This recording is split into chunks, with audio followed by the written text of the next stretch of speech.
ꯑꯍꯥꯟꯕꯃꯛꯇꯗ ꯁꯂꯥꯏ story ꯆꯦꯅꯦꯜꯒꯤ ꯃꯍꯨꯠ ꯁꯤꯟꯖꯗꯨꯅ ꯀꯦꯔꯣꯂꯤꯅꯥ ꯈꯥꯏꯗꯦꯝꯅ ꯏꯀꯨꯞꯅꯣꯅ ꯈꯨꯔꯨꯝꯖꯔꯤ꯫ ꯉꯁꯤꯁꯨ ꯃꯍꯧꯁꯥꯒꯨꯝꯅ ꯅꯨꯡꯉꯥꯏꯔꯕ ꯐꯨꯡꯒꯥꯋꯥꯔꯤ ꯑꯃ ꯃꯤꯌꯥꯝꯒꯤꯗꯃꯛꯇ ꯄꯨꯗꯨꯅ ꯂꯥꯛꯆꯔꯤ꯫ ꯋꯥꯔꯤ ꯑꯁꯤꯒꯤ ꯃꯃꯤꯡꯅ ꯃꯤꯇ꯭ꯔꯪ ꯁꯥꯟꯅꯕꯤ ꯃꯆꯤꯜ ꯃꯅꯥꯎ꯫ ꯋꯥꯔꯤ ꯑꯁꯤꯕꯨ ꯏꯕꯤꯔꯛꯄꯅ ꯆꯦꯡ ꯃꯤꯇꯩ꯫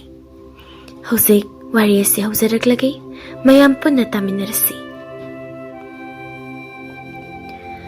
ꯉꯁꯤꯁꯨ ꯑꯍꯜ ꯑꯣꯏꯔꯕ ꯃꯈ꯭ꯋꯥꯡ ꯀꯣꯜꯂꯕ ꯃꯃꯤꯠꯁꯨ ꯇꯥꯡꯂꯕ ꯏꯄꯨꯗꯨ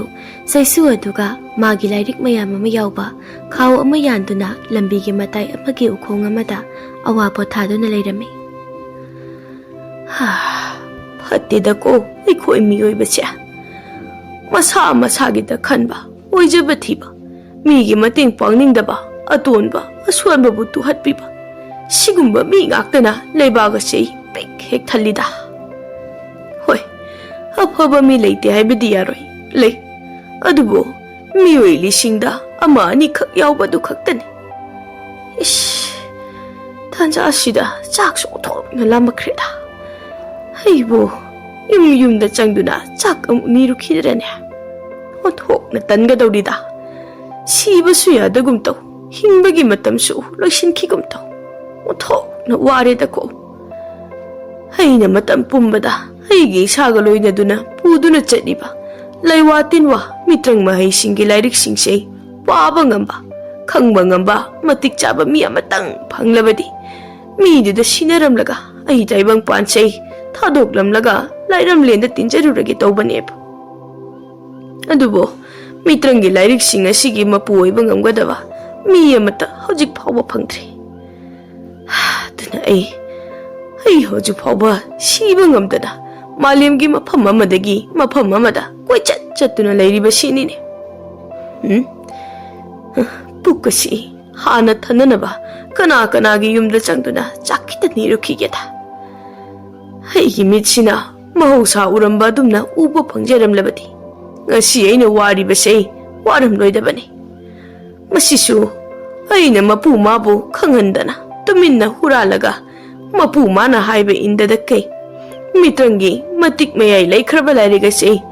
ꯑꯍꯧꯕꯗꯒꯤ ꯄꯔꯤꯡ ꯅꯥꯏꯅ ꯄꯥꯗꯨꯅ ꯃꯤꯇ꯭ꯔꯪꯒꯤ ꯂꯩꯋꯥ ꯇꯤꯟꯋꯥꯁꯤꯡ ꯑꯁꯤ ꯇꯝꯕꯒꯤ ꯃꯍꯨꯠꯇ ꯑꯩꯅ ꯈꯪꯅꯤꯡꯃꯟꯗꯅ ꯍꯩꯅꯤꯡꯃꯟꯗꯅ ꯀꯥꯜꯂꯒ ꯃꯀꯣꯛꯇꯒꯤ ꯑꯃꯨꯛ ꯄꯥ, ꯃꯅꯤꯡꯗꯒꯤ ꯑꯃꯨꯛ ꯄꯥ, ꯃꯌꯥꯏꯗꯒꯤ ꯑꯃꯨꯛ ꯄꯥ ꯇꯧꯔꯨꯗꯅ ꯏꯃꯤꯠ ꯑꯁꯤ ꯇꯥꯡꯕꯗꯒꯤ ꯍꯦꯟꯗꯣꯛꯇꯅ ꯆꯍꯤ 500 ꯑꯁꯤ ꯀꯌꯥꯗ ꯋꯥꯅ ꯍꯤꯡꯂꯛꯂꯤꯕ꯫ ꯑꯍꯜ ꯑꯣꯏꯔꯕ ꯏꯄꯨ ꯑꯗꯨꯅ ꯃꯊꯟꯇ ꯃꯥꯅ ꯇꯧꯈꯤꯕ ꯑꯔꯥꯟꯕ ꯄꯥꯝꯗꯕ ꯊꯧꯗꯣꯛ ꯀꯌꯥ ꯑꯗꯨ ꯅꯤꯡꯁꯤꯡꯗꯨꯅ ꯃꯆꯤꯟꯗ ꯃꯨꯔꯨꯝ ꯁꯣꯟꯗꯨꯅ ꯈꯨꯜ ꯑꯃꯗ ꯆꯪꯂꯛꯂꯝꯃꯤ꯫ ꯑꯗꯨꯒ ꯌꯨꯝꯊꯣꯡꯗ ꯆꯪꯗꯨꯅ ꯆꯥꯛꯁꯨ ꯅꯤꯔꯝꯃꯤ꯫ ꯑꯗꯨꯕꯨ ꯈꯨꯜ ꯑꯗꯨꯗ ꯃꯤꯅꯨꯡꯁꯤ ꯆꯥꯎꯕ ꯌꯨꯝ ꯑꯃꯗ ꯊꯦꯡꯅꯗꯕꯅ ꯏꯄꯨ ꯑꯗꯨ ꯆꯥꯛ ꯂꯥꯝꯕꯅ ꯌꯥꯝꯅ ꯋꯥꯔꯝꯃꯤ꯫ ꯀꯔꯤꯅꯣꯅꯦ ꯑꯁꯨꯛ ꯌꯥꯝꯅ ꯐꯠꯇꯕ ꯈꯨꯜ ꯑꯁꯤꯕꯣ? ꯅꯠꯇꯦ, ꯃꯃꯤꯠ ꯇꯥꯡꯂꯕ ꯆꯍꯤ 500 ꯍꯦꯟꯅ ꯄꯨꯟꯁꯤꯔꯛꯂꯕ ꯑꯍꯜ ꯑꯩꯅ ꯆꯥꯗꯅ ꯀꯌꯥꯝ ꯌꯥꯝꯅ ꯆꯥꯒꯗꯧꯔꯤꯕꯅꯣꯏꯕ? ꯌꯨꯝꯊꯣꯡ ꯑꯃꯃꯝꯗꯒꯤ ꯆꯥꯛ ꯆꯗꯨꯝ ꯑꯃꯃꯝꯇꯪ ꯍꯥꯄꯛꯄꯗꯅꯦ ꯑꯩꯁꯦ ꯄꯨꯛ ꯑꯗꯨꯝ ꯊꯟꯖꯔꯗꯕꯅꯤ ꯍꯥꯏꯕꯅꯤꯗ꯫ ꯑꯗꯨꯒ ꯂꯥꯏꯁꯤꯁꯨ ꯐꯠꯇꯦꯍꯦ, ꯆꯔꯥ ꯍꯦꯜꯂꯕꯁꯨ ꯁꯤꯈꯤꯔꯣꯏꯗꯧꯕ ꯑꯩꯁꯤꯕꯨ ꯀꯔꯤꯒꯤ ꯆꯥꯛ ꯑꯁꯨꯛ ꯌꯥꯝꯅ ꯂꯥꯝꯍꯜꯂꯤꯕꯅꯣ ꯍꯥꯏꯕꯅꯤꯗ꯫ ꯍꯥꯏꯔꯨꯔꯒꯅ ꯑꯩꯅ ꯇꯧꯈꯤꯕ ꯐꯠꯇꯕ ꯊꯕꯛꯁꯤꯡ ꯑꯗꯨꯒꯤ ꯃꯍꯩꯅꯤ ꯍꯥꯏꯗꯅ ꯑꯩꯕꯨ ꯑꯃꯨꯛ ꯆꯩꯔꯛꯀꯗꯧꯔꯤꯕꯅꯤ꯫ ꯆꯥꯛꯁꯤ ꯊꯣꯛꯅ ꯂꯥꯝꯈ꯭ꯔꯦꯗ꯫ ꯑꯗꯨꯗꯤ ꯑꯩ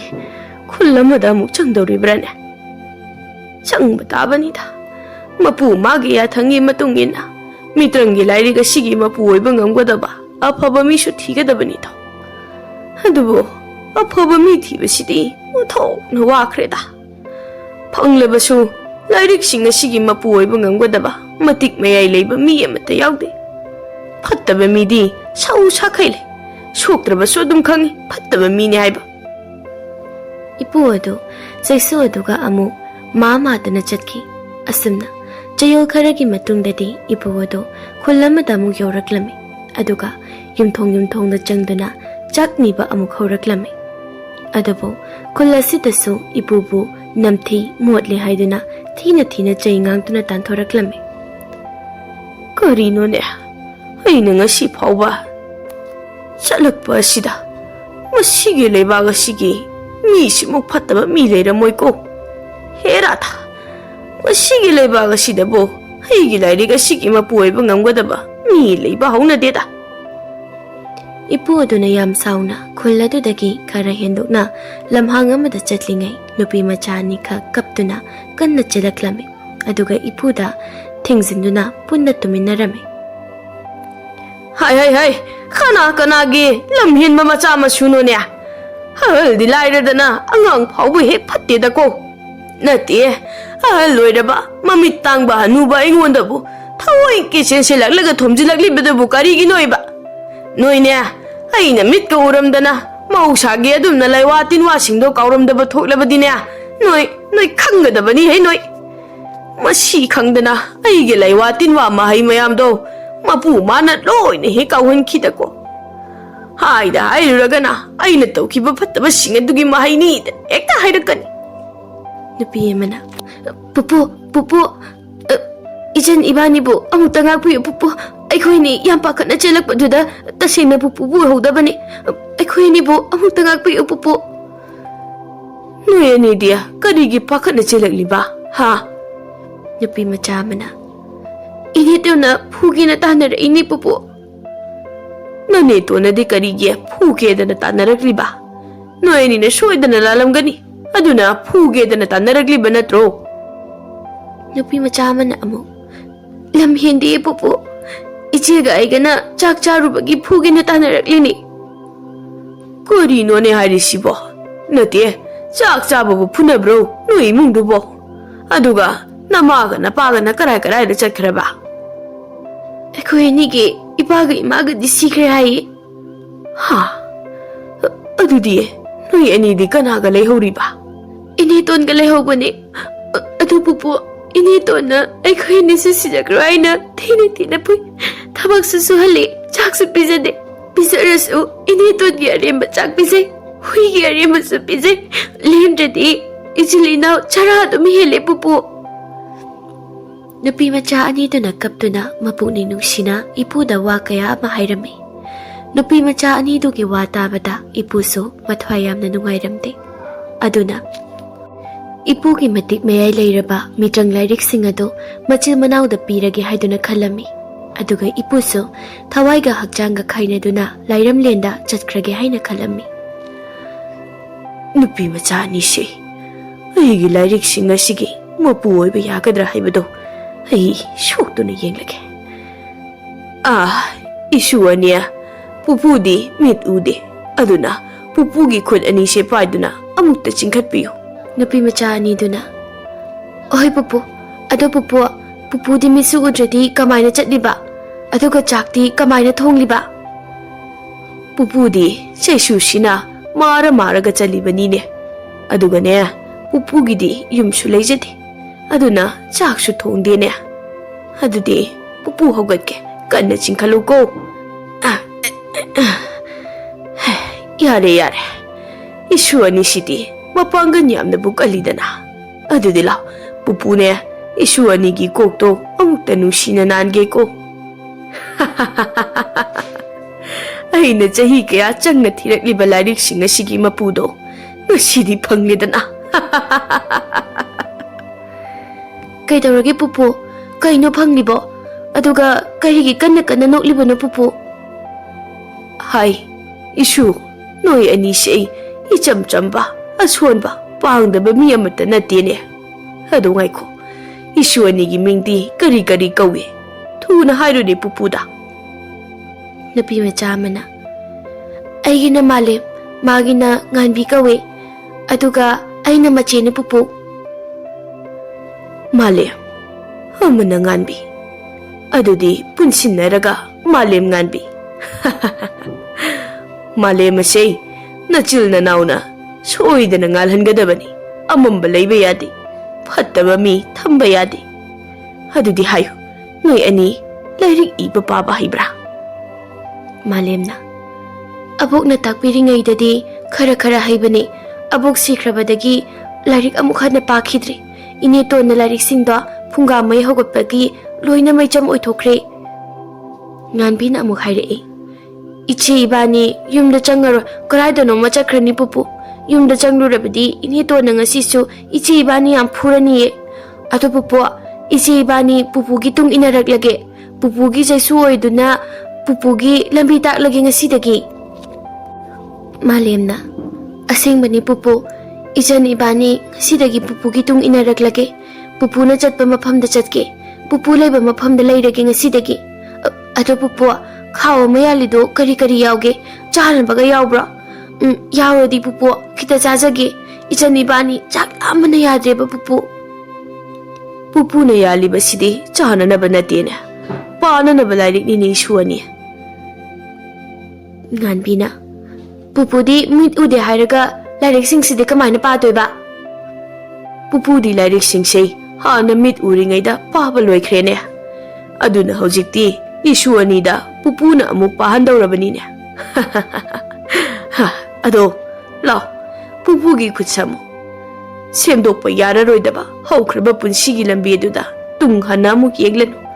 hojikti mangda yengduna hojik chatkadoriba afaba lambi khallu tawgadoriba afaba achumba thabak kaya tawduna mina singthanagadaba mina nungsibigadaba thabakta mai onsilasi lao chatpa horasi lao tawbatabu aikhoi hum chak hana chadabadi yaroi puk thandrabadi afaba thabak oigera fattaba thabak oigera amatta tawba pangtokpa ngamloi ko aduna hana puk thalansi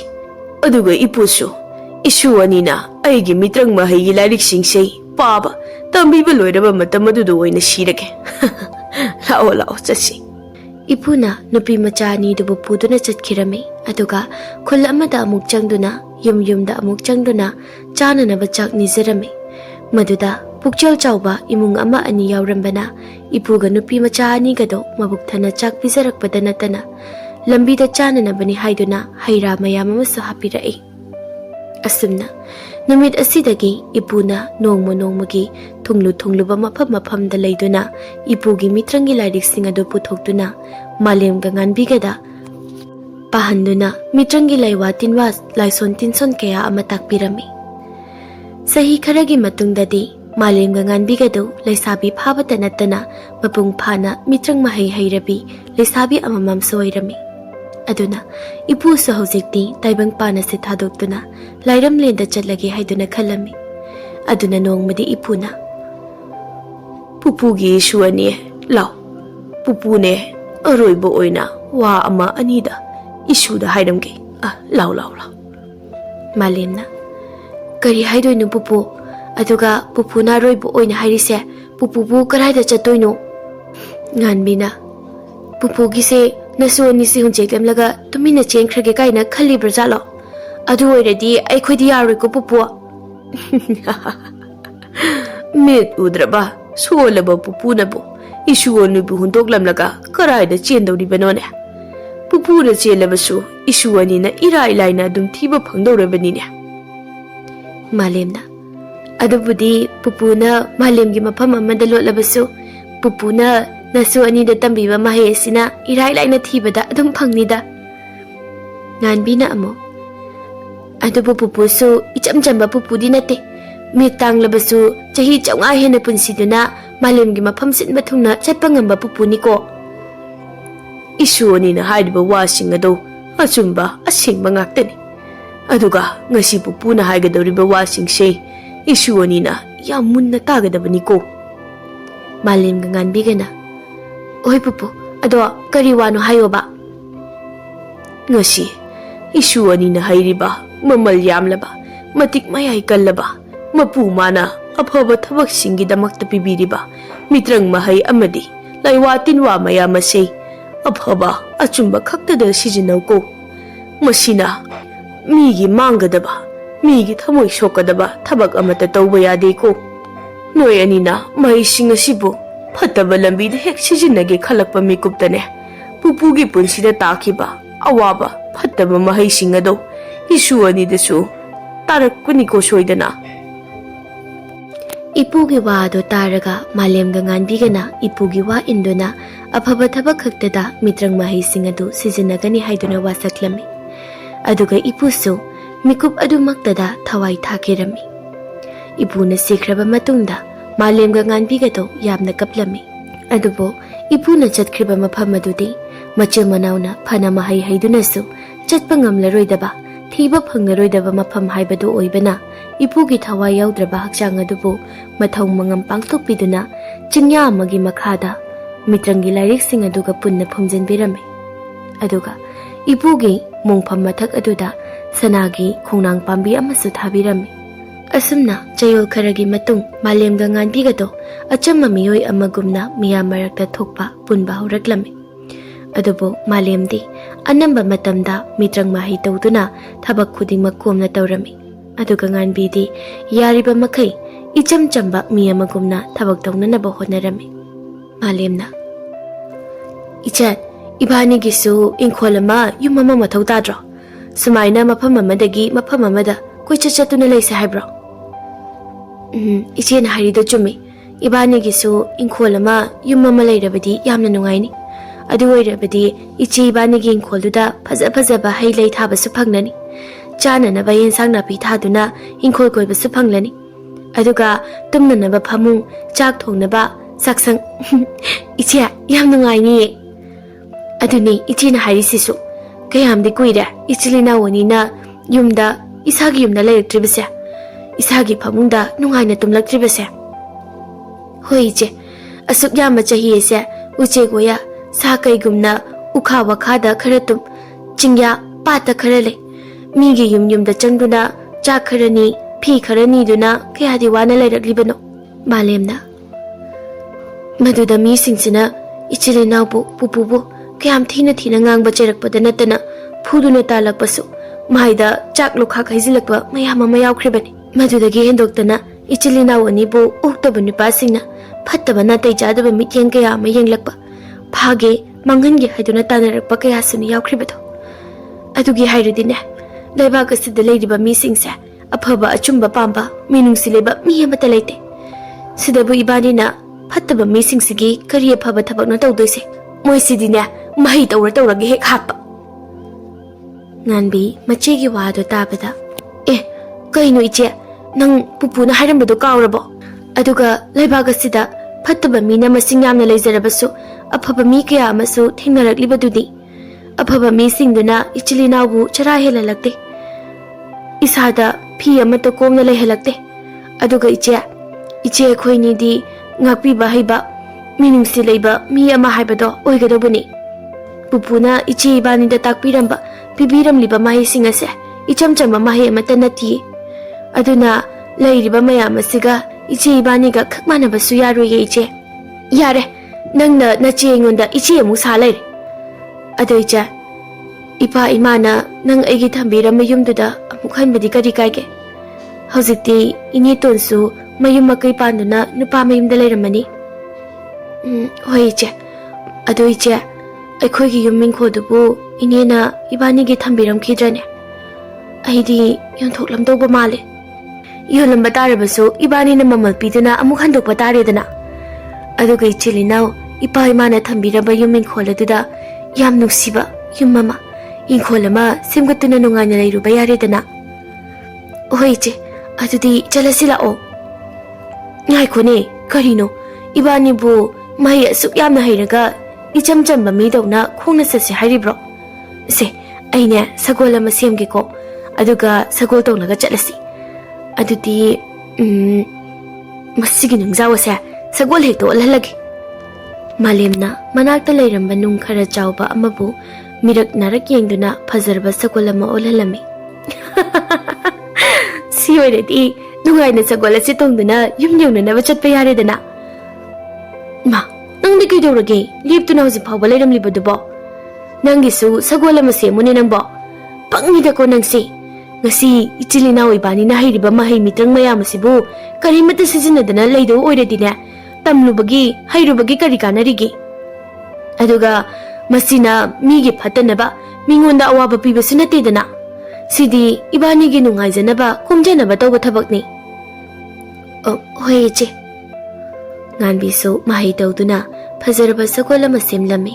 ꯑꯗꯨꯒ ꯃꯆꯤꯟ ꯃꯅꯥꯎ ꯆꯍꯤ ꯀꯌꯥꯒꯤ ꯃꯇꯨꯡꯗ ꯃꯌꯨꯝꯗ ꯍꯜꯂꯛꯂꯝꯃꯤ꯫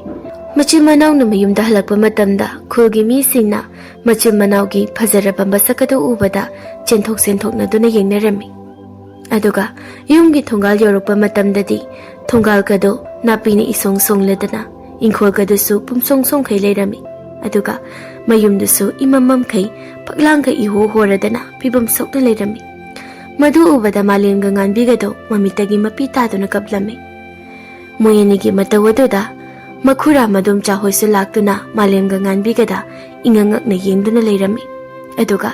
ꯃꯅꯦꯇꯣꯟꯗꯨ ꯏꯃꯨꯡꯗꯒꯤ ꯏꯁꯧ ꯂꯥꯡꯗꯅ ꯃꯁꯝ ꯃꯅꯥꯒ ꯏꯐꯥ ꯐꯥꯒꯩ ꯁꯨꯝꯆꯤꯠ ꯑꯃ ꯄꯥꯏꯔꯒ ꯀꯟꯅ ꯆꯦꯟꯊꯣꯔꯛꯏ 이와 나이바 방다박이 khoidau가 khoidau 사갔더네 hꯧꯖꯤꯛꯀꯤ ꯑꯩꯃꯥꯟꯕꯤ ꯍꯧꯗꯣꯡꯗꯣ ꯀꯔꯣꯝꯗ ꯆꯦꯟꯈ꯭ꯔꯦ ꯑꯩ ꯉꯔꯥꯡꯒꯤ ꯆꯖꯤꯛ ꯈꯔ ꯌꯦꯟꯁꯥꯡ ꯇꯣꯠꯂꯒ ꯍꯣꯔꯦꯟ ꯆꯥꯒꯦꯅ ꯊꯅꯝꯕꯗꯨꯕꯨ ꯂꯣꯏꯅ ꯍꯦꯛ ꯆꯥꯊꯣꯛꯂꯝꯂꯦ ꯍꯥꯏꯕꯅꯤꯗ ꯑꯩꯃ ꯀꯩꯗꯧꯕ ꯌꯥꯎꯔꯦ ꯑꯩꯈꯣꯏꯒꯤ ꯁꯥꯒꯩꯒꯤ ꯃꯤꯁꯤꯡꯁꯤꯅ ꯑꯩꯒꯤ ꯏꯪꯈꯣꯜꯁꯤꯗ ꯆꯨꯖꯥꯛ ꯍꯧꯕꯗꯧꯅ ꯌꯨꯡꯌꯨꯡꯗꯅ ꯍꯧꯔꯝꯂꯤꯁꯤꯅ ꯍꯩꯃ ꯀꯅꯥꯅꯣꯅꯦ ꯑꯩꯗꯤ ꯎꯕꯨ ꯎꯔꯨꯗꯦꯅꯦ ꯑꯁꯨꯛ ꯌꯥꯝꯅ ꯃꯁꯛ ꯃꯇꯧ ꯐꯖꯕꯤ ꯃꯁꯥ ꯅꯥꯟꯕꯤ ꯅꯨꯄꯤ ꯑꯅꯤ ꯁꯒꯣꯜ ꯃꯊꯛꯇ ꯇꯣꯡꯗꯨꯅ ꯑꯩꯒꯤ ꯁꯨꯃꯥꯡ ꯃꯇꯣꯟꯗ ꯂꯩꯔꯝꯂꯤꯕꯁꯤꯕꯣ ꯅꯠꯇꯦ ꯑꯩꯒꯤ ꯑꯋꯥꯕꯁꯤ ꯎꯕ ꯉꯝꯗꯗꯅ ꯑꯩꯒꯤ ꯃꯇꯦꯡ ꯄꯥꯡꯕꯤꯅꯕ ꯂꯩꯔꯝꯂꯦꯟꯗꯒꯤ ꯂꯩꯔꯦꯝꯕꯤ ꯃꯁꯥꯃꯛ ꯂꯥꯛꯂꯤꯕ ꯖꯥꯠꯂꯣꯃꯤ ꯑꯁ ꯑꯩ ꯑꯃꯨꯛꯇ ꯄꯥꯛꯊꯔꯒ ꯈꯣꯏꯔꯝꯒꯦꯗ ꯀꯅꯥ ꯈꯪꯅꯤ ꯑꯩꯒꯤ ꯃꯁꯛ ꯃꯇꯧ ꯐꯖꯕ ꯏꯄꯨꯔꯣꯏꯕ ꯑꯃ ꯄꯤꯔꯛꯄꯁꯨ ꯃꯥꯂꯦꯝꯅ ꯀꯔꯤꯒꯤꯅꯣ ꯃꯥꯅ ꯏꯕꯥꯅꯤꯗ ꯄꯥꯛꯊꯔꯒ ꯈꯣꯏꯔꯝꯂꯛꯂꯤꯁꯤꯅ 이제 ꯑꯩꯈꯣꯏ ꯑꯅꯤꯁꯤꯕꯨ ꯂꯥꯏꯔꯦꯝꯕꯤ ꯑꯣꯏꯅ ꯎꯔꯖꯥꯠꯂꯣ ꯑꯗꯣ 이제 ꯃꯁꯤꯕꯨ ꯑꯩꯈꯣꯏꯒꯤ ꯏꯅꯦꯇꯣꯟꯗꯨꯔꯣ ꯃꯥꯅꯤ ꯀꯩꯅꯣ ꯑꯩꯗꯤ ꯉꯁꯥꯏꯅ ꯃꯥꯅ ꯁꯨꯝꯖꯤꯠ ꯄꯥꯏꯔꯒ ꯏꯃꯨꯡꯗꯒꯤ ꯆꯦꯟꯊꯣꯔꯛꯄ ꯃꯑꯣꯡꯗꯨꯗ ꯏꯅꯦꯇꯣꯟꯅꯦ ꯍꯥꯏꯕ ꯑꯗꯨꯝ ꯈꯪꯈ꯭ꯔꯦ ꯑꯗꯨꯗꯤ ꯏꯅꯦꯇꯣꯟꯁꯦ ꯍꯧꯖꯤꯛ ꯐꯥꯎꯕ ꯌꯨꯝ ꯄꯥꯟꯗꯅ ꯂꯩꯔꯤꯕ ꯑꯣꯏꯔꯦ ꯁꯥꯒꯩꯒꯤ ꯑꯍꯜ ꯍꯅꯨꯕ ꯑꯃ ꯆꯪꯂꯛꯇꯨꯅ ꯏꯆꯥꯅꯨꯄꯤ ꯑꯅꯤꯕꯨ ꯀꯅꯥꯅꯣ ꯀꯔꯥꯏꯗꯒꯤ ꯀꯅꯥ ꯎꯅꯕ ꯂꯥꯛꯄꯅꯣ ꯈꯨꯜ ꯑꯁꯤꯗ ꯅꯣꯏ ꯑꯅꯤꯁꯤ ꯑꯃꯨꯛꯇꯁꯨ ꯎꯈꯤꯗ꯭ꯔꯦ ꯃꯅꯦꯇꯣꯟꯅ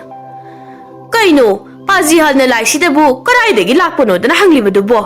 ꯑꯗꯨꯒꯤ ꯃꯍꯨꯠ ꯈꯣꯏꯔꯝꯃꯣ ꯄꯥꯖꯤꯍꯜ ꯍꯥꯏ ꯂꯥꯏ ꯅꯠꯇꯦ ꯇꯥꯏꯕꯪ ꯃꯤꯅꯤꯅꯦ ꯃꯥꯂꯦꯝꯅ ꯄꯨꯄꯨꯅ ꯍꯥꯏꯔꯤꯕꯁꯦ ꯑꯁꯦꯡꯕꯅꯤ ꯏꯅꯦꯇꯣꯟ ꯑꯩꯈꯣꯏ ꯑꯅꯤ ꯂꯥꯏ ꯅꯠꯇꯤꯌꯦ ꯃꯥꯂꯦꯝꯒ ꯉꯥꯟꯕꯤꯒꯅꯤ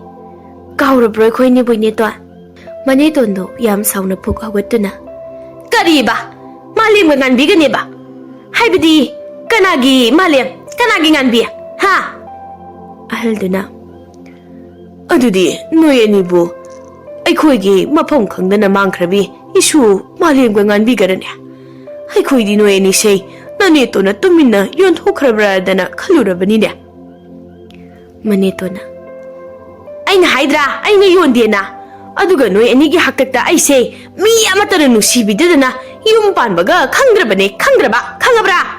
ꯂꯥꯎ ꯁꯒꯣꯜꯗꯒꯤ ꯀꯨꯝꯊꯔꯛꯑꯣ ꯉꯁꯤꯗꯤ ꯏꯀꯨꯠ ꯄꯦꯅ ꯅꯣꯏ ꯑꯅꯤꯒꯤ ꯅꯁꯝꯗꯣ ꯐꯨꯗꯠꯀꯦꯍꯦ ꯅꯣꯏ ꯑꯅꯤ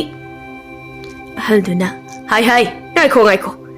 ꯅꯪꯒꯤ ꯑꯗꯨꯒꯨꯝꯕ ꯍꯤꯡꯆꯥꯕꯤ ꯃꯥꯟꯕꯅ ꯇꯧꯗꯨꯅꯅꯦ ꯏꯁꯨ ꯑꯅꯤꯁꯤꯅ ꯀꯤꯗꯅ ꯌꯨꯝꯗꯒꯤ ꯃꯥꯡꯈ꯭ꯔꯤꯕꯗꯣ ꯑꯗꯣ ꯏꯁꯨ ꯑꯅꯤꯕꯨ ꯉꯍꯥꯟ ꯃꯈꯩ ꯀꯔꯥꯏꯗ ꯂꯩꯔꯨꯒꯦ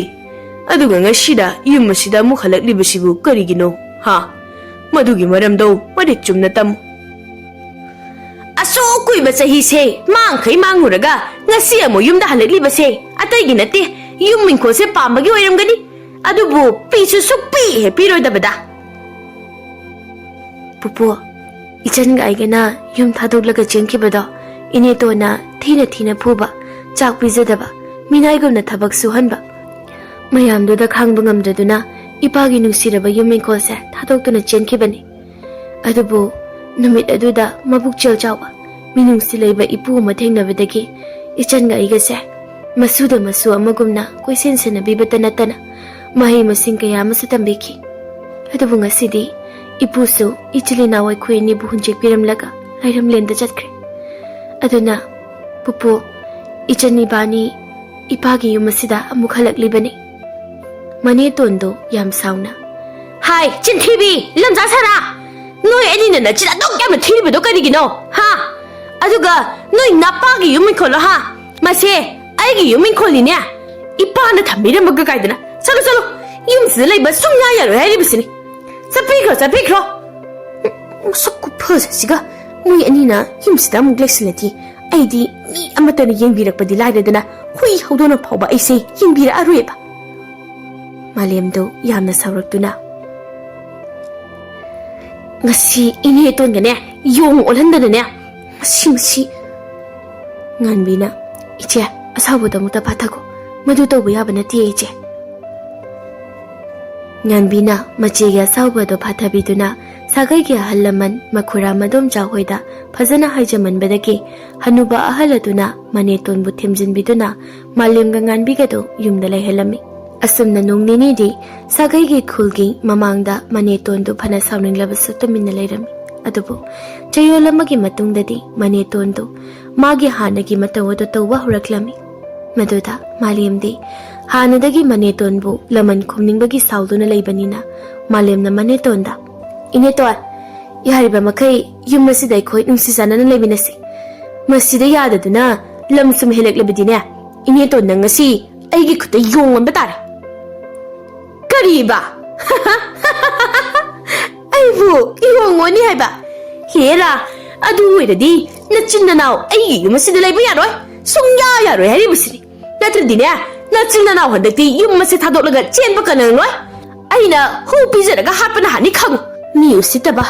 aibu yung olani kaida hanadagi sakthi bagi isaido da khoi do sawali ngasita nganbina iche ine ton ngamana ruranu adugi sarupudi ipa imana thambiramba yumin khose masana na yam phajana mukta thamnana ba honasi he nachil na nauna aigi yumin khosibu napa na mana noeni gi thambiramba dong ne he nachin da palle basibu karigi no ha mase aigi kholine noeni gi nati ne masi 찐능 앙내들아 까리 까나도이도 땀땀이 다 부탁이 돼 아주 숨지치나 만닝마망 올라가 부탁해 마분식이 에이도나 마와나이바 칸다봐 까리바 이슬리나보 숨지네 포게봐 에에에 이후네 이니도세 숨지가 박혀케레세 nganbina ineto birbasibu karino akhoi sibu nacha natrabro karigino ineto na asuk yamna akhoi ni sibu nusibijibisibo se sumsu tom da thambiyo ine to sumsu sam da thambomi natradi ine to nang awa pham da soidra tarani hai noi napa du ga iga ima amatagi macha oiraba sune noi nama du di aina sungnong ye nu sikhide ne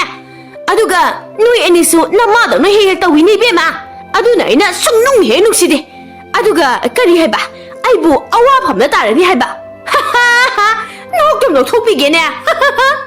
hai apang bi ania noi enigi wakhalda sagai gi misingsina noi eni bu kan bi bala kani kaidana khanbro ha kaisula oine moi ni hena engondagi phattabani ne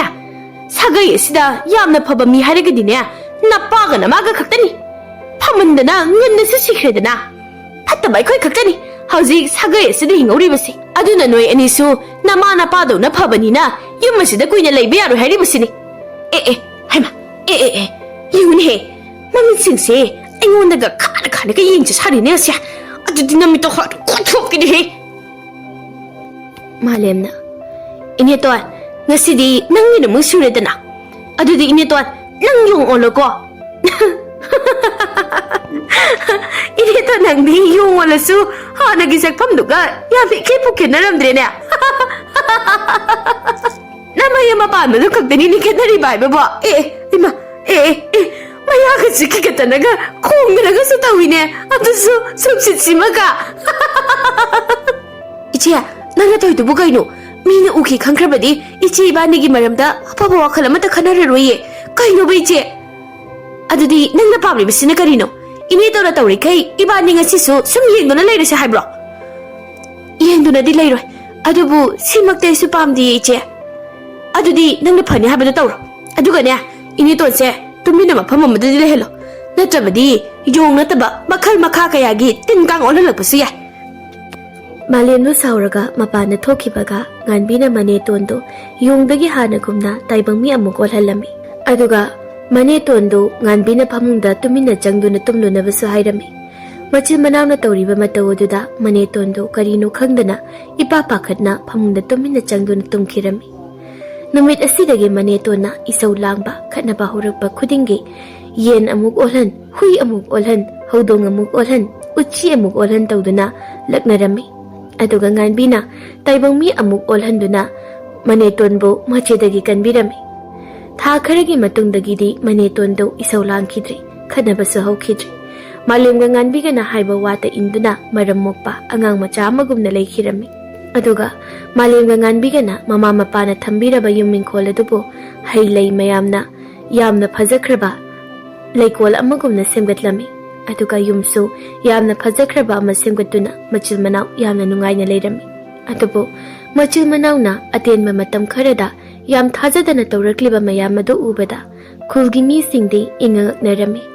Masida Sagai mi sing adudi Malem amadi nganbigi phajaraba yum inkholadu ubada yamna kalakpa lawning wasu phawrami. Aduga nongmadi Malemga nganbigadu sagol tongduna leibagadugi phajaraba mafamda koiba chatnanaba hainaduna yum inkholadubu manetonda sinaramlaga khuldagi thokirami. Machil manaw aduna leibagadugi mafamda sum koirakpada awa ana taraba maraibak thiraba moi kayagi mating supangbirami. Aduga fattaba mising aduna mitrang mahai tawduna waraklami. Adubu nongmadi machil manaw aduga masak mataw yamna phajakraba loya kauba pakhang amaga thengnarami. Nganbina Nipasibu kanano othoknasu nupa thokna lemna phasaida ko. Oi chan nupa se hek uba mikupta thamoida apam nungsi phauge tawbagumna tawi. Asingmani ichi ngasi phauba ichi ibanina phajarba mafam kaya koirakpa urakpa sida sakhangdaba mahak asimu phajaba ningthiba amukta thengnaraktri. Oi chan adoi chan ai nupa asigi manakta changduna maming hanglugi karigumba aina yamna pamma thokrabadi nupa se pharaga yumda ai yoina pukhragi. Kaino ichi na hariba wadubo ngai khu ichi aima ai ge sisi ipuna tambiramba mitrang mahai mayam aduna ichi ge wakhalonse pamdaba lambida hek hek chatkena tawri. Ichi Loyana mafam asidabu karai dagi nupinone muyini shri ai tamna sagolasi tungdune hekda laine. Masak matawsu muhi animak yamna phajai. Aduga mapi marol asisu atay nupisinga imal manadene. Adudi muhi anisibu hiloi koiraba zala. Natraga kunungi sakhenbi Rajkumari kaido uiraba zalane. Tok natalida ide. Hoida uiningba moijarasanu. Aidi hoje imagi anaba thuna phananaba amaibana hairukpa hidak pambidu thiduna hektaba yadabani. Adubu swai sidadi hidak semnanaba pambi adu haubobo mata udine. Malemna ibungbu chingya asida karibu thibiramlibano. Aingondar man hanglisiba. Aibu richa. Natrabadi mafam asida atay atopa kanabu lairibage ibu. Khonda asidia. Duga karigina nupisingshina ai hek ubaga aigi nakti hekta changaklibasina. Nati aisibu sakka hena phajabrami. As waida sak phajabasisu sang amada dum leirambana phabajani. Ibungbu kari ming kaubibage mafam asida kari thiramlibano. Mingbudi loya gaujai. Mafam asida imagi hidak pambi amakak thijarambani. Ado noyenibu karaidagino swai midi mande. Hoi aikhoi nidi swaidagi nate arapa khul amadagine. Ado ibungi imabu kari oina ngamdribano hidak pambiduna kari pambino mamingduda haibiyo ai pizagi.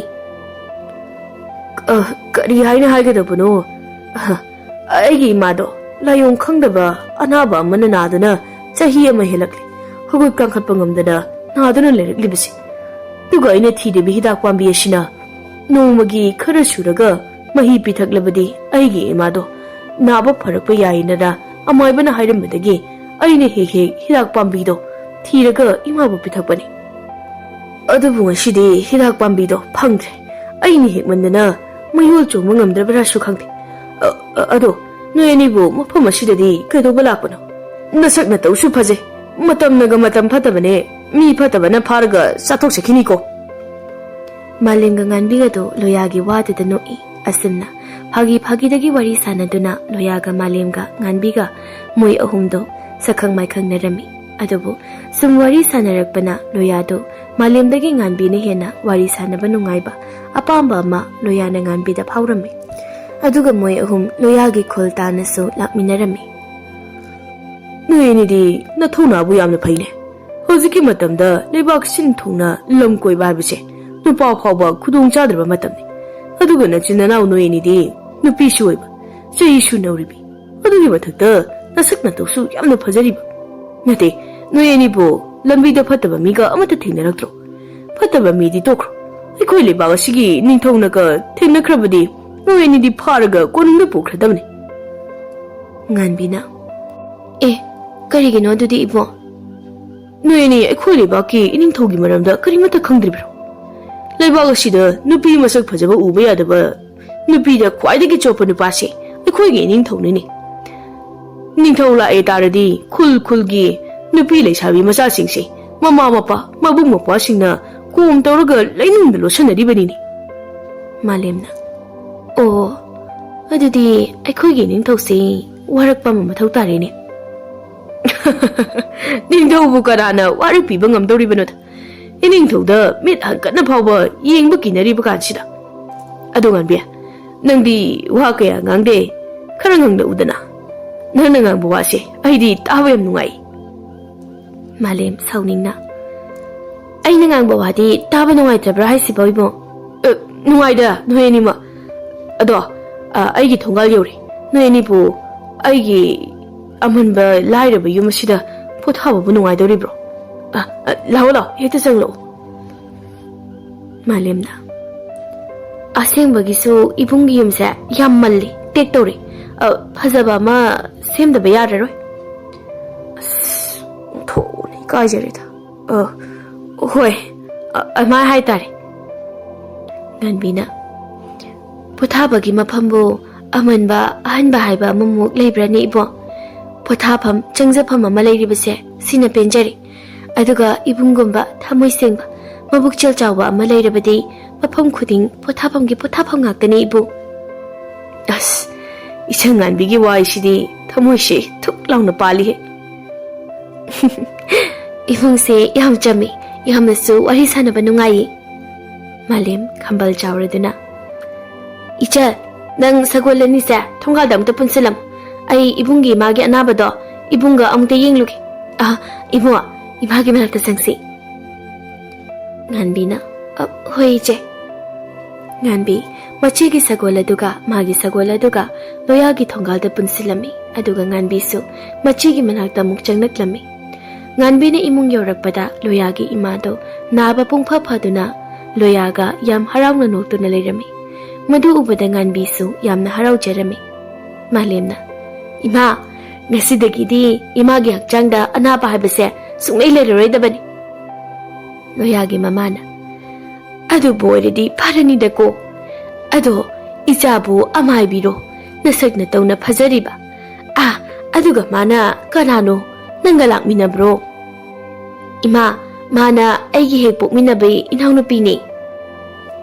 Ima mana nganbi ko bani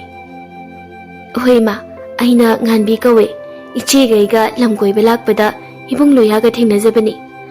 Ima ibung loya se mabuk yam phai mabuk se su yam sengi ado ima yumsibu imaga ibunga khakta leibro hoi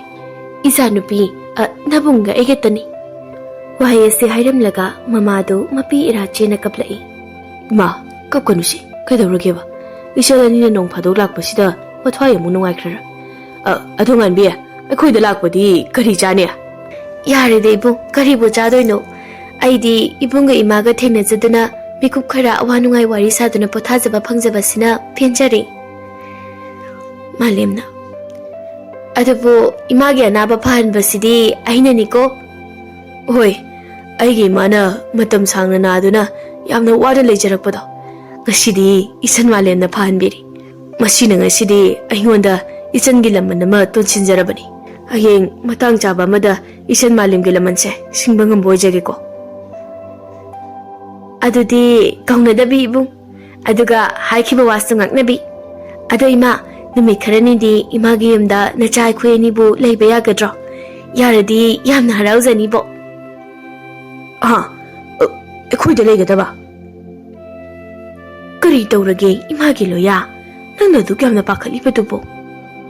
ꯍꯣꯏ ꯏꯆꯥ ꯑꯅꯤꯅ ꯏꯃꯥꯒꯤ ꯑꯁꯨꯛ ꯆꯥꯎꯕ ꯃꯇꯦꯡ ꯑꯃ ꯄꯥꯡꯕꯤꯔꯒꯕꯨ ꯀꯔꯤꯒꯤ ꯂꯩꯕ ꯌꯥꯔꯣꯏ ꯍꯥꯏꯒꯦ ꯂꯩꯌꯨ ꯂꯣꯌꯥ ꯅꯆꯜ ꯑꯅꯤꯒꯤ ꯂꯩꯐꯝ ꯑꯃꯨꯛꯇ ꯁꯦꯝꯕꯤꯌꯨ ꯏꯃꯥꯅꯦ ꯈꯨꯜꯗ ꯊꯣꯛꯇꯨꯅ ꯆꯦꯡ ꯆꯔꯥ ꯑꯃꯠꯇ ꯅꯃꯥꯕꯣꯛ ꯍꯣꯏꯗꯒꯤ ꯂꯧꯔꯨꯒꯦ ꯍꯣꯏ ꯏꯃꯥ ꯑꯗꯣ ꯏꯃꯥ ꯈꯨꯜꯒꯤ ꯃꯤꯁꯤꯡꯒꯤ ꯃꯇꯧꯁꯤꯒ ꯑꯩꯈꯣꯏꯗ ꯅꯨꯄꯤ ꯉꯥꯛꯇ ꯂꯩꯁꯥꯕꯤ ꯑꯅꯤ ꯂꯩ ꯀꯥꯏꯅ ꯌꯥꯔꯦ ꯅꯆꯜ ꯑꯅꯤ ꯇꯥꯅꯤ ꯏꯃꯥꯅ ꯐꯅꯅꯕ ꯁꯤꯟꯒꯦ ꯅꯪ ꯋꯥ ꯌꯥꯝꯅ ꯉꯥꯡꯒꯅꯨ ꯏꯃꯥ ꯊꯣꯛꯑꯦꯀꯣ ꯏꯕꯨꯡꯁꯤ ꯃꯊꯥ ꯏꯁꯥ ꯁꯥꯕ ꯃꯥꯜꯂꯤꯗ ꯁꯥꯗꯦꯗ ꯑꯩꯈꯣꯏꯗ ꯂꯩꯔꯗꯤ ꯆꯥꯕ ꯊꯛꯄ ꯅꯅꯤꯡ ꯊꯨꯡꯂꯣꯏꯅ ꯁꯨꯝ ꯈꯟꯕꯒꯤ ꯇꯧꯕꯅꯤ ꯑꯗꯣ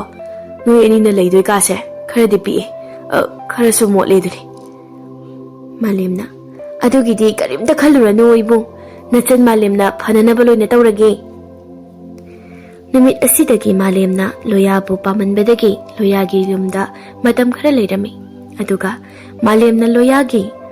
ꯑꯃꯟꯕ ꯑꯇꯦꯛꯄ ꯌꯨꯝ ꯑꯗꯨ ꯅꯨꯃꯤꯠ ꯈꯔꯅꯤꯗ ꯃꯍꯩ ꯃꯤꯇ꯭ꯔꯪ ꯇꯧꯗꯨꯅ ꯌꯥꯝꯅ ꯐꯖꯕ ꯌꯨꯝ ꯑꯃ ꯁꯦꯝꯂꯝꯃꯤ ꯃꯗꯨ ꯎꯕꯗ ꯂꯣꯌꯥꯒ ꯃꯃꯥꯒꯗꯨ ꯌꯥꯝꯅ ꯉꯛꯂꯝꯃꯤ ꯑꯗꯨꯕꯨ ꯃꯥꯂꯦꯝꯅ ꯂꯣꯌꯥꯕꯨ ꯃꯥꯒꯤ ꯑꯣꯏꯅꯅꯕ ꯐꯅ ꯀꯟꯅ ꯃꯍꯩ ꯃꯤꯇ꯭ꯔꯪ ꯇꯧꯗꯨꯅ ꯃꯅꯤꯡ ꯊꯨꯡꯅꯅꯕ ꯑꯃꯗꯤ ꯍꯔꯥꯎꯍꯟꯅꯅꯕ ꯍꯣꯠꯅꯔꯕꯁꯨ ꯂꯣꯌꯥꯗꯤ ꯉꯥꯟꯕꯒꯤ ꯅꯥꯄꯜ ꯌꯥꯎꯗꯕ ꯆꯝꯂꯕ ꯊꯃꯣꯏ ꯃꯤꯅꯨꯡꯁꯤ ꯂꯩꯕ ꯃꯕꯨꯛꯆꯦꯜ ꯑꯗꯨꯒ ꯉꯥꯟꯕꯤꯒꯤ ꯃꯌꯦꯛ ꯁꯦꯡꯅ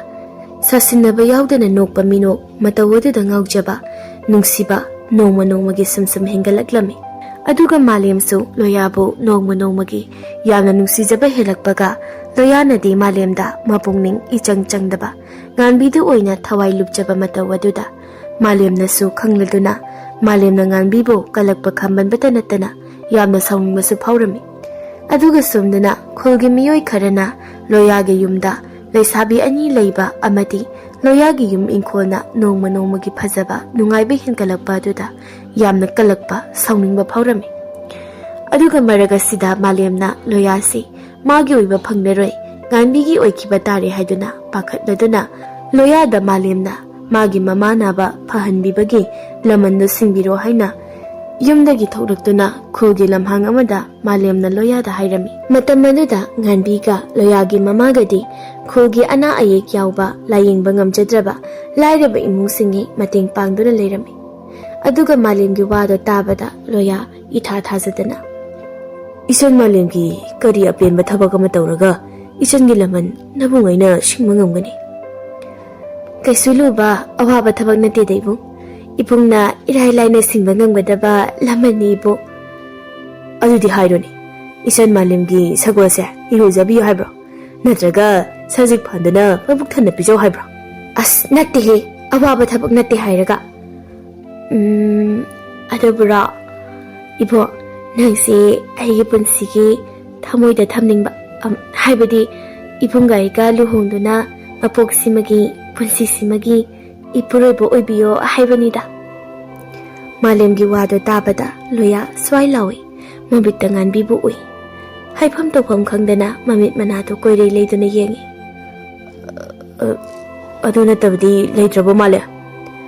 ꯁꯤ ꯅꯠꯇꯕ ꯋꯥꯗꯣ ꯑꯩ ꯏꯕꯨꯡꯗ ꯍꯥꯏꯅꯤꯡꯉꯥꯏ ꯂꯩꯇꯦ ꯑꯗꯨꯒ ꯏꯕꯨꯡ ꯂꯣꯌꯥꯕꯨ ꯅꯆꯜ ꯑꯩꯒꯤ ꯂꯃꯟꯁꯦ ꯅꯣꯡꯃ ꯃꯇꯥꯡ ꯆꯥꯕ ꯑꯃꯗ ꯁꯤꯡꯒꯅꯤ ꯍꯥꯏꯅ ꯊꯥꯖꯕ ꯄꯤꯈꯤꯗꯥꯏꯅꯦ ꯑꯗꯨꯒ ꯍꯧꯖꯤꯛꯅ ꯌꯥꯅꯤꯡꯗꯕꯒꯨꯝꯅ ꯎꯠꯂꯤꯗꯨꯕꯨ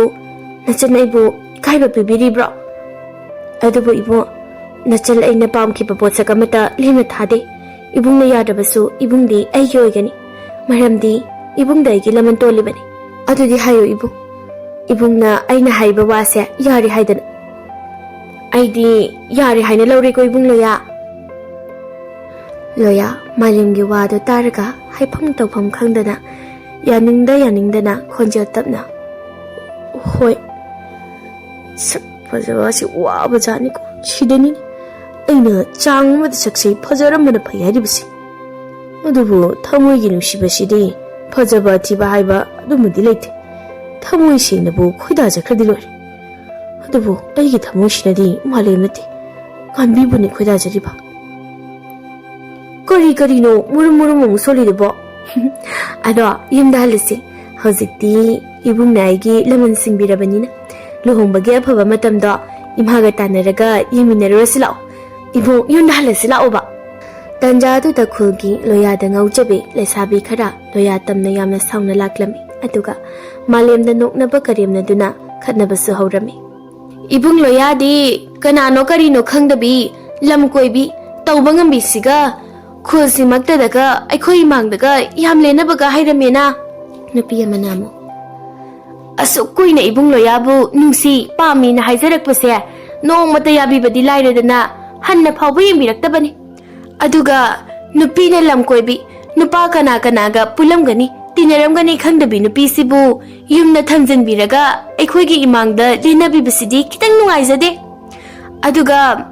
ibung loya de kana no kari no khangdabi nupi ne lam koi bi tawbangam bisiga khusi makta da ekhoi imang da ga yam lena ba ga hairamena nupi amanamo asukui ne ibung loya bo nusi pa mi haijabase nong mata ya bi badi lai re na hanna phawbu yem birak tabani aduga nupi ne lam koi bi nupa kana ga pulam gani tinaram gani khangdabi nupi sibu yum daga thamjin biraga ai khoi gi mangda lena basidi kitang nungai jade da aduga he ika khangdabi nang ai khoi gi khula sida lai biya roi ngasi mak nanaw nupi do puraga khula sida gi sakhi ga dobani natrabadi na sakna to phajare na khanjari ba ikai khangdabi mai thong do yung anabi malalaga na yung nathaki daw rin kangu he I kanlam tanoki niya ibo yung dala sila aduga noy budi hulal kangani dana sakta tisa ay kanano kari daw bang ami habado kang na basari nipisin dana hay ma hulal kangani kay na nang wena khangani dana ai khoi gi khulda la ga aphaw go sari ye malem su loya ga yumda hankre khol gi le sabi khara adu su mayum da yam sauna hanakre nonga lakpadadi ngarang gi malem ga khatna ki ba khol gi le sabi sing adu yong onduna khol gi lai lampak da hauri ba u pambi amada pulap tong laga kaptuna khongdura leirami madu ubada khol gi mi sing ingangak na yengnarami aduga laisabi sing adugi mama mapa singna magi macha mangkhre haidina koi thithinarami tawriba mataw adu danganbina mache da chingna badagi mache bu loyagi yumdagi lapna puthoktuna mache da hanglubadadi mache na kari sukhandana mana tawbani haiduna nganbi da hairami aduga loyaga maga luhombagi wafam dusu hairami mache gi wadu tabada nganbi loyabu yamna pamjarabasu mache gi damakta momonokna harawbu utlami adubu khulgi laisabi khara yong olhanduna awaba pibadumadi nganbina macheda yamna saurami adubu machena nganbida mana tawba thabakta yelaktanaba haibada natana nganbibu yumda handuna yum inkhol yingsinnaba amadi magalo yagalu hongbagi pausingdo sagaygi ahalaman singda hainanabasu hairami nganbisu loyada ayeba piyaroge khanduna yumda hallagi haina khalami aduga nganbina yumda halamdaidasu khulgi yong olhankraba laisabi singadu hanagumna mi olhalamlaga nganbi loyada karimata hairamdana yumda hankirami adubu nganbina yumda hankibaga khulgi laisabi singaduna yumgi ahal singda malemna moibu yong olhanbani haiduna khulgi mi mayamga loinana loyagi yumda laknarami aduga khoi saunaraba miyamaduna loyagi yum sumai thananaba tawrami maduda loyaga mamagana khul miyamaduna khutlonaduna mayum madubu mai thadanaba yamna katna haijarami khulgi miyamaduna hey loya namana sagi yumse maina tumna sakningdrabadi nangna yumna loiduna thamliba phattaba mahai pubi mahu pubi linna momado ai khoigi mangda yamna thuna puthorao natrabadi namana sa khulasida leibasu yaroi na yumen khosu maina tumna sakani aduga ne phusu phukani khangu he mi kharana amu yamna bu mahai haini ne loyagi mama ga se nabaga phadana sidogi ngaiduna leirambadu sat lawne hekta phanki ne yumen kho ka se numit kharani sida punglang lang hekta phaja hanbi sidagi hendoktana ai khoi khulasigi sai su singbu yong hekta olali ne masigi nupi masin manaw se khulasida kuina ga leirabadi ai khoi pumba yong loina olandana khulase yong gi yong ngata ngairani ne aduna loya mama machana mayumna thamlibi nupi ani ese khudagi tanthoki ba ma natraga hingna mai tharaga hatba ma tahudrabadi ne sumya yaroi ai busine mayam ꯃꯌꯥꯝꯗꯨꯒꯤ ꯃꯔꯛꯇ ꯉꯥꯟꯕꯤꯕꯨ ꯅꯨꯡꯁꯤꯖꯕ ꯈꯔꯅ ꯍꯣ ꯐꯠꯇ꯭ꯔꯤꯕꯁꯦ ꯃꯁꯤꯁꯤꯅꯤ ꯉꯥꯟꯕꯤꯗꯤ ꯌꯥꯝ ꯐꯩ ꯈꯨꯜꯒꯤ ꯑꯐꯕ ꯃꯇꯦꯡ ꯌꯥꯝꯅ ꯄꯥꯡꯉꯦ ꯋꯥꯔꯤ ꯁꯥꯟꯅꯕꯁꯨ ꯅꯨꯡꯉꯥꯏ ꯃꯕꯨꯛ ꯃꯄꯥꯎꯁꯨ ꯐꯩꯌꯦ ꯐꯠꯇ꯭ꯔꯤꯕꯁꯦ ꯃꯁꯤꯁꯤꯅꯤ ꯃꯁꯤꯁꯦ ꯑꯃꯅ ꯑꯃꯨꯛ ꯆꯨꯝꯃꯤ ꯑꯗꯣ ꯃꯕꯨꯛ ꯐꯕꯤ ꯉꯥꯟꯕꯤꯗꯨꯗꯤ ꯃꯌꯨꯝꯗ ꯆꯠꯈ꯭ꯔ ꯃꯥꯜꯂꯦꯅꯦ ꯂꯩꯍꯧꯔꯤꯕꯁꯦ ꯐꯠꯇꯕꯤ ꯃꯁꯤꯁꯤꯅꯤ ꯍꯥꯏ ꯂꯣꯌꯥ ꯅꯪꯒꯤ ꯌꯣꯡ ꯑꯣꯜꯍꯟꯕꯤ ꯉꯝꯕꯤ ꯅꯨꯄꯤꯗꯣ ꯄꯨꯊꯣꯔꯛꯎꯅꯦ ꯄꯨꯊꯣꯔꯛꯑꯣꯏꯗꯕ ꯑꯣꯏꯔꯕꯗꯤꯅꯦ ꯃꯌꯥꯝ ꯃꯌꯨꯝ ꯑꯁꯦ ꯃꯩ ꯊꯥꯁꯤꯍꯦ ꯈꯨꯁꯥꯎꯅꯔꯕ ꯈꯨꯜꯒꯤ ꯃꯤꯌꯥꯝ ꯑꯗꯨꯅ ꯂꯣꯌꯥꯒꯤ ꯌꯨꯝꯃꯩ ꯊꯥꯅꯅꯕ ꯆꯦꯟꯁꯤꯜꯂꯝꯃꯤ ꯈꯔ ꯑꯃꯅ ꯂꯣꯌꯥꯒ ꯃꯃꯥꯒꯗꯨ ꯐꯨꯔꯒꯦ ꯃꯇꯥꯒꯨꯝꯅ ꯆꯦꯟꯁꯤꯜꯂꯛꯏ ꯑꯗꯨꯕꯨ ꯏꯈꯪ ꯈꯪꯍꯧꯗꯅ ꯃꯥꯂꯦꯝꯅ ꯂꯣꯌꯥ ꯃꯃꯥ ꯃꯆꯥꯒꯤ ꯃꯥꯡꯗ ꯐꯟ ꯂꯥꯎꯅ ꯊꯣꯔꯛꯇꯨꯅ ꯂꯣꯌꯥꯒ ꯃꯃꯥꯒꯗꯨ ꯀꯟꯅꯅꯕ ꯍꯣꯠꯅꯔꯝꯃꯤ ꯑꯩꯒꯤ ꯏꯕꯨꯡ ꯂꯣꯌꯥꯒ ꯏꯃꯥꯒꯗ ꯀꯅꯥꯃꯠꯇꯅ ꯃꯇꯨ ꯅꯥꯝꯃ ꯁꯣꯛꯄ ꯌꯥꯔꯣꯏ ꯑꯗꯨꯒ ꯈꯨꯜ ꯑꯁꯤꯒꯤ ꯃꯤꯌꯥꯝ ꯑꯁꯤꯅ ꯑꯩꯅ ꯆꯤꯟꯊꯤꯕꯤ ꯃꯤ ꯎꯁꯤꯗꯕꯤ ꯅꯨꯄꯤ ꯃꯣꯏꯕꯨ ꯌꯣꯡ ꯑꯣꯜꯍꯟꯈꯤꯕꯗꯤ ꯃꯔꯝ ꯑꯗꯨꯗꯤ ꯃꯌꯥꯝꯅ ꯈꯪꯕꯤꯕ꯭ꯔꯣ ꯑꯗꯨꯒ ꯃꯁꯤꯗ ꯏꯕꯨꯡ ꯂꯣꯌꯥꯒ ꯏꯃꯥꯒꯒꯤ ꯀꯔꯤ ꯃꯔꯥꯜꯗꯣ ꯐꯨꯒꯦ ꯍꯥꯏꯔꯕꯁꯨ ꯁꯥꯎꯒꯦ ꯍꯥꯏꯔꯕꯁꯨ ꯑꯩꯉꯣꯟꯗ ꯐꯨꯕꯤꯌꯨ ꯁꯥꯎꯕꯤꯌꯨ ꯑꯩꯒꯤ ꯏꯕꯨꯡ ꯂꯣꯌꯥꯒ ꯏꯃꯥꯒꯗꯗꯤ ꯃꯤꯗꯤ ꯂꯥꯏꯔꯗꯅ ꯂꯥꯏꯅ ꯐꯥꯎꯕ ꯃꯇꯨ ꯅꯥꯝꯃ ꯁꯣꯛꯄ ꯌꯥꯔꯣꯏ ꯂꯣꯌꯥꯒꯤ ꯃꯃꯥꯅ ꯏꯆꯥꯅꯨꯄꯤ ꯅꯪ ꯌꯨꯝꯗ ꯍꯟꯈ꯭ꯔꯣ ꯍꯥꯏꯔꯒ ꯍꯧꯖꯤꯛ ꯐꯥꯎꯕ ꯍꯟꯗ꯭ꯔꯤꯕ꯭ꯔꯣ ꯆꯠꯂꯣ ꯍꯟꯈ꯭ꯔꯣ ꯅꯪꯅ ꯈꯨꯜ ꯑꯁꯤꯒꯤ ꯈꯨꯏꯁꯥꯎꯅꯔꯕ ꯃꯤꯌꯥꯝ ꯑꯁꯤ ꯑꯩ ꯊꯤꯡꯕ ꯀꯩꯁꯨ ꯉꯝꯂꯣꯏꯅꯦ ꯍꯟꯈ꯭ꯔꯣ ꯆꯠꯂꯣ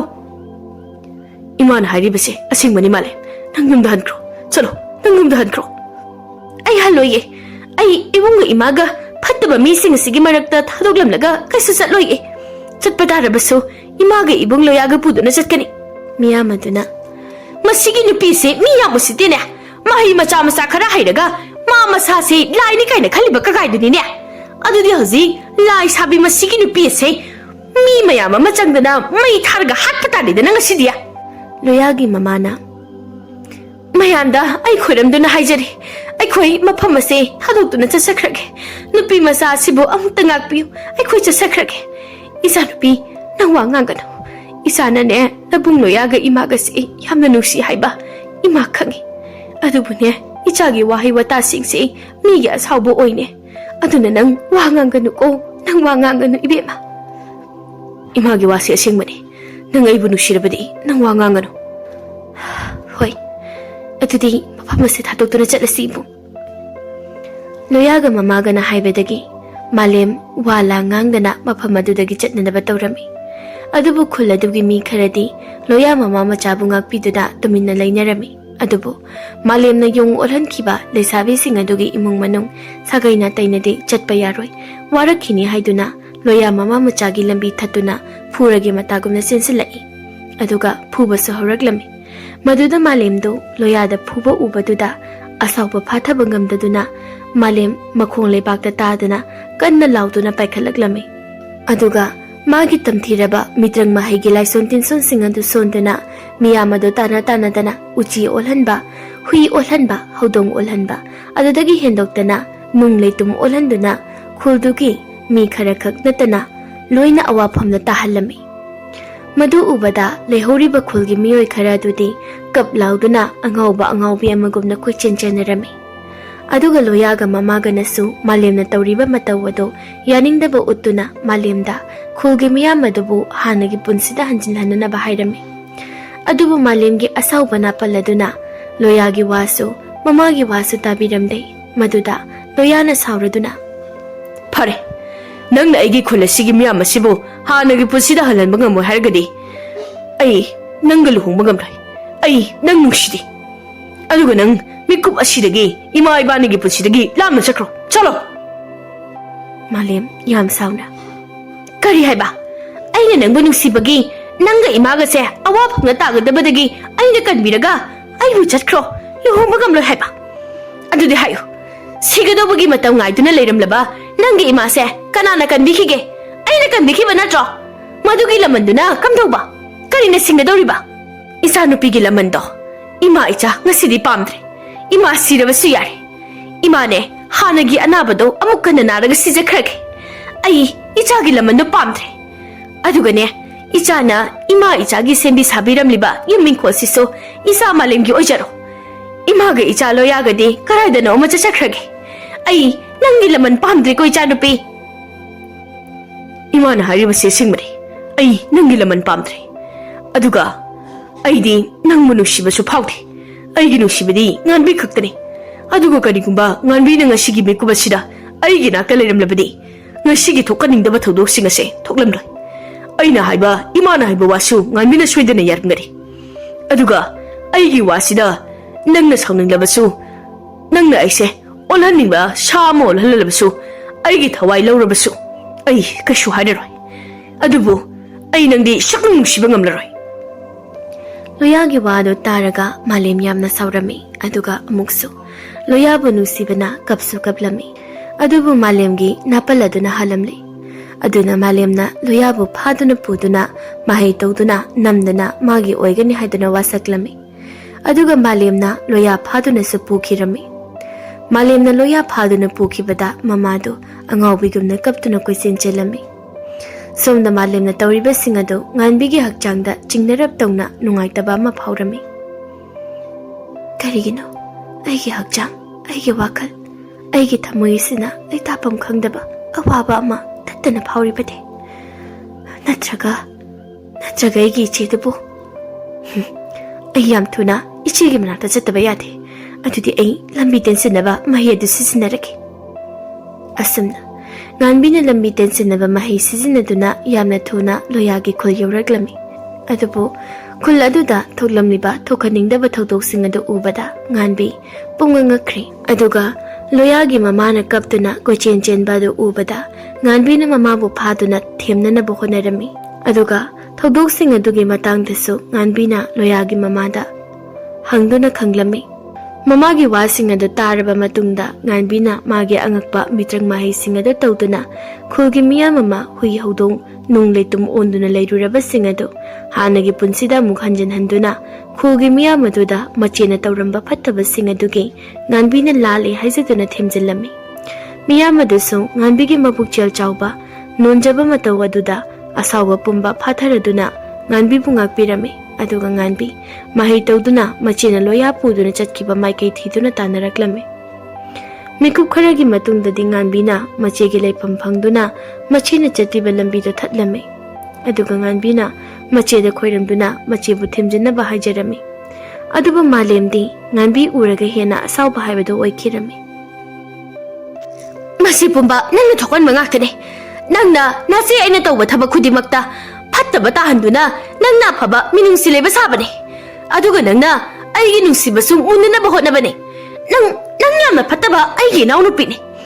ꯅꯪ ꯂꯩꯔꯝꯗ꯭ꯔꯕꯗꯤ ꯉꯁꯤ ꯑꯩꯁꯦ ꯂꯩꯕꯥꯛ ꯑꯁꯤꯗ ꯃꯃꯤꯡ ꯂꯩꯔꯕ ꯇꯧꯒꯦꯇ ꯉꯝꯕ ꯃꯤꯁꯛ ꯑꯃ ꯑꯣꯏꯗꯨꯅ ꯌꯥꯝ ꯅꯨꯡꯉꯥꯏꯅ ꯏꯅꯤꯡꯇꯝꯅ ꯂꯩꯔꯝꯒꯅꯤ ꯑꯗꯨꯒ ꯏꯕꯨꯡ ꯂꯣꯌꯥꯅ ꯅꯪ ꯅꯨꯡꯁꯤꯕꯒꯤ ꯃꯍꯨꯠꯇ ꯑꯩꯉꯣꯟꯗ ꯅꯨꯡꯁꯤꯗꯨꯅ ꯏꯕꯥꯅꯤ ꯌꯥꯝꯅ ꯅꯨꯡꯉꯥꯏꯅꯁꯨ ꯂꯩꯔꯝꯒꯅꯤꯌꯦ ꯂꯣꯌꯥꯅ ꯀꯟꯅ ꯅꯣꯛꯂꯗꯨꯅ ꯃꯗꯨ ꯑꯩꯒꯤ ꯄꯨꯟꯁꯤꯗ ꯁꯨꯡꯑꯣꯏ ꯑꯣꯏꯊꯣꯛꯂꯣꯅꯦ ꯅꯥꯄꯜ ꯀꯥꯕꯤ ꯃꯥꯜꯂꯦ ꯑꯩ ꯅꯪꯒꯨꯝꯕꯤ ꯅꯥꯄꯜꯅ ꯋꯥꯡꯕꯤ ꯅꯨꯄꯤꯗ ꯑꯩꯒꯤ ꯊꯃꯣꯏ ꯑꯁꯦ ꯁꯨꯡꯄꯤꯕꯤꯔꯣꯏꯅꯦ ꯑꯗꯨꯅ ꯅꯪꯒꯤ ꯋꯥꯈꯜꯅꯤ ꯑꯗꯨꯒ ꯑꯩꯒꯤ ꯋꯥꯈꯜꯅ ꯅꯪꯅ ꯅꯨꯡꯁꯤꯗ꯭ꯔꯕꯁꯨ ꯑꯩꯅ ꯅꯨꯡꯁꯤꯔꯕꯗꯤ ꯑꯩꯒꯤ ꯑꯣꯏꯗꯕ ꯌꯥꯗꯦ ꯑꯗꯨꯅ ꯅꯪ ꯐꯥꯔꯒ ꯑꯩꯅ ꯄꯨꯔꯤꯕꯁꯤꯅꯤ ꯑꯗꯨꯕꯨ ꯏꯆꯦꯅ ꯇꯧꯔꯤꯕꯗꯣ ꯑꯐꯕ ꯑꯆꯨꯝꯕ ꯂꯝꯕꯤꯗ ꯅꯠꯇꯤꯌꯦ ꯃꯗꯨꯅ ꯏꯆꯦ ꯅꯪ ꯌꯥꯝ ꯋꯥꯒꯅꯤ ꯀꯥꯎꯔꯕ꯭ꯔꯣ ꯏꯆꯦ ꯏꯄꯨꯅ ꯏꯕꯥꯅꯤꯗ ꯃꯍꯩꯁꯤꯡ ꯑꯗꯨ ꯇꯝꯕꯤꯕ ꯃꯇꯝꯗ ꯍꯥꯏꯔꯝꯕ ꯊꯛꯄꯤꯔꯝꯕ ꯃꯌꯥꯝꯗꯣ ꯑꯗꯨꯒ ꯏꯄꯨꯅ ꯇꯥꯏꯕꯪꯄꯥꯟ ꯊꯥꯗꯣꯛꯂꯝꯗꯥꯏꯗ ꯍꯥꯏꯔꯝꯕ ꯋꯥꯁꯤꯡ ꯑꯗꯣ ꯀꯥꯎꯔꯕ꯭ꯔꯣ ꯏꯆꯦ ꯅꯪ ꯏꯄꯨꯗꯨ ꯁꯤꯈ꯭ꯔꯦ ꯃꯥ ꯑꯃꯨꯛ ꯍꯜꯂꯛꯂꯔꯣꯏꯌꯦ ꯍꯧꯖꯤꯛ ꯃꯥꯂꯦꯝꯅ ꯍꯤꯡꯗꯨꯅ ꯂꯩꯔꯤꯕꯁꯤ ꯑꯗꯨꯅ ꯑꯩꯒꯤ ꯀꯨꯁꯤ ꯇꯧꯒꯅꯤ ꯑꯩꯕꯨ ꯊꯤꯡꯕ ꯉꯝꯕ ꯃꯥꯂꯦꯝ ꯑꯁꯤꯗ ꯃꯤ ꯑꯃꯠꯇ ꯂꯩꯇꯦ ꯅꯪꯁꯨ ꯉꯁꯤ ꯑꯩꯕꯨ ꯊꯤꯡꯕ ꯉꯝꯂꯣꯏ ꯏꯆꯦ ꯃꯤꯀꯨꯞ ꯑꯃꯇꯪ ꯑꯁꯥꯎꯕ ꯋꯥꯈꯜ ꯑꯗꯨ ꯐꯥꯊꯗꯨꯅ ꯃꯨꯟꯅ ꯑꯃꯨꯛꯇ ꯈꯜꯂꯨꯗ ꯏꯆꯦꯅ ꯇꯧꯔꯤꯕꯗꯣ ꯑꯐꯕ ꯑꯃꯠꯇ ꯅꯠꯇꯦ ꯍꯥꯏꯕꯅꯤ ꯏꯆꯦ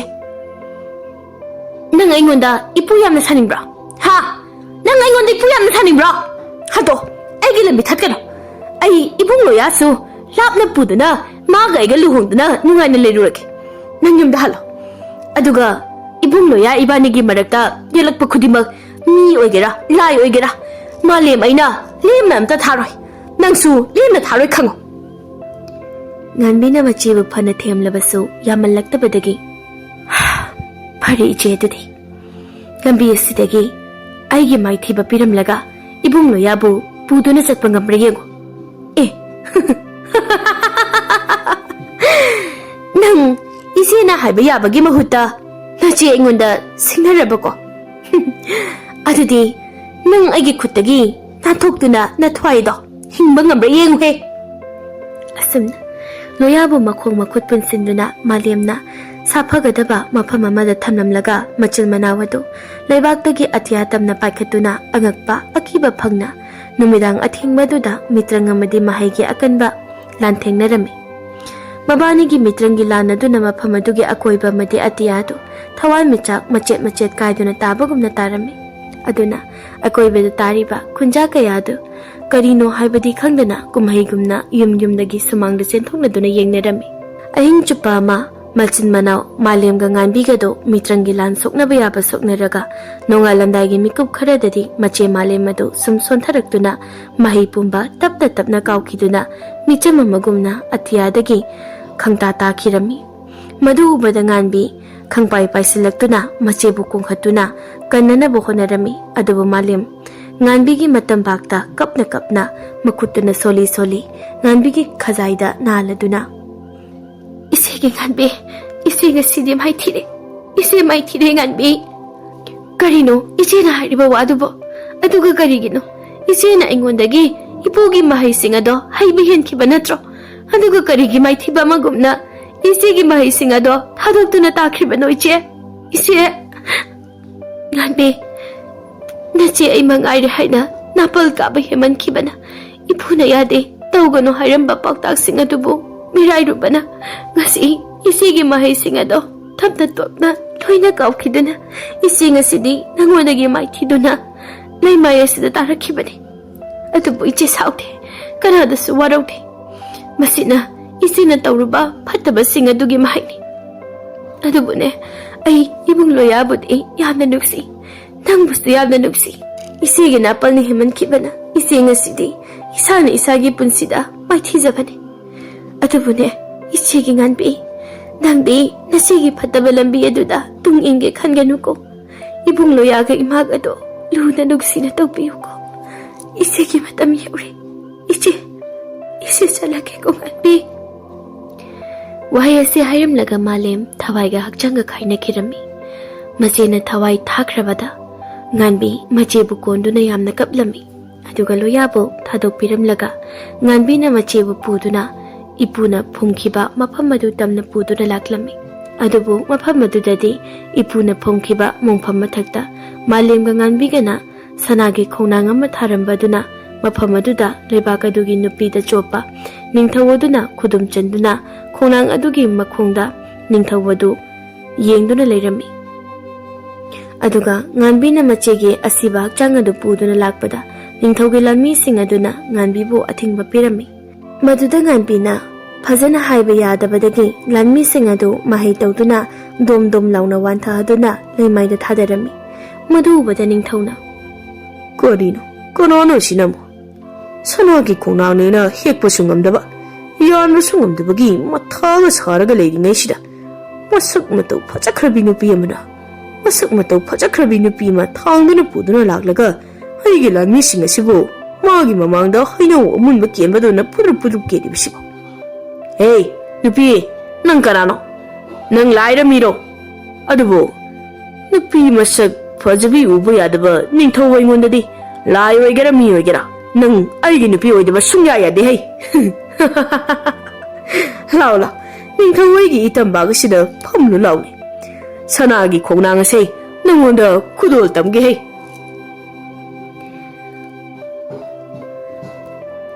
ꯉꯥꯟꯕꯤ ꯌꯥꯝ ꯁꯥꯎꯅ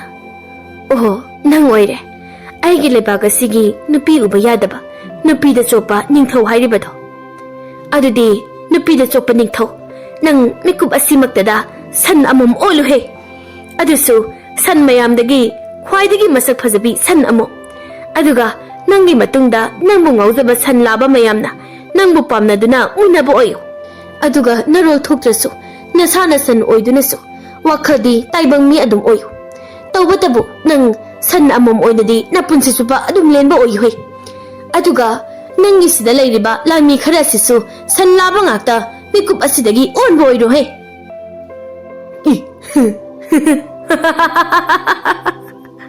ꯃꯁꯤ ꯅꯨꯄꯤꯁꯤꯗꯤ ꯑꯉꯥꯎꯕꯤ ꯑꯣꯏꯔꯦꯗꯅ ꯍꯦ ꯀꯔꯤꯅꯣꯅꯦ ꯃꯁꯤꯅ ꯃꯪꯂ ꯇꯥꯏꯕꯪꯂꯅꯦ ꯑꯩꯒꯤ ꯂꯥꯟꯃꯤꯁꯤꯡ ꯑꯁꯤꯕꯨ ꯁꯟ ꯂꯥꯕ ꯂꯣꯏꯅ ꯑꯣꯟꯈ꯭ꯔꯦꯅꯦ ꯑꯩꯁꯨ ꯁꯟ ꯑꯣꯜꯂꯝꯃꯦꯗꯅ ꯑꯗꯨꯕꯨ ꯀꯔꯤꯒꯤꯅꯣ ꯁꯟ ꯑꯣꯜꯂꯕ ꯑꯩꯒꯤ ꯂꯥꯟꯃꯤꯁꯤꯡ ꯑꯁꯤꯅ ꯑꯩ ꯇꯝꯅ ꯆꯦꯟꯁꯤꯜꯂꯛꯂꯤꯕꯁꯤꯅ 시지원이 이시래 호이마 그리고 또노 시시부 그리고 또노 도리시부 아이 눕히게 키래 아이 더와이 간비요 그나 레게 nganbina ningthauga lanmising aduga san olhankraba matungda machebu ipugi mongpham adugi manakta kapna phumjinbirame aduga masigisu sanagi khongnangam thabirame numit asidagisu nganbi mache amadi ipugi mongpham manakta mache na pamjaba phajaraba haikole kolama semgatuna nganbi mapham aduda leikhirame aduga mapham adudagi thoraktuna lebak adugi awana taraba matu solaba kana lejadraba miyoi singi mateng su panglame aduga nganbi loyabu phana nungsijarabasu masigi thawaina nungai khiroi khanbana nganbi loyagi manakta amukhana chatkhidre adubu loyade haujiksu nganbi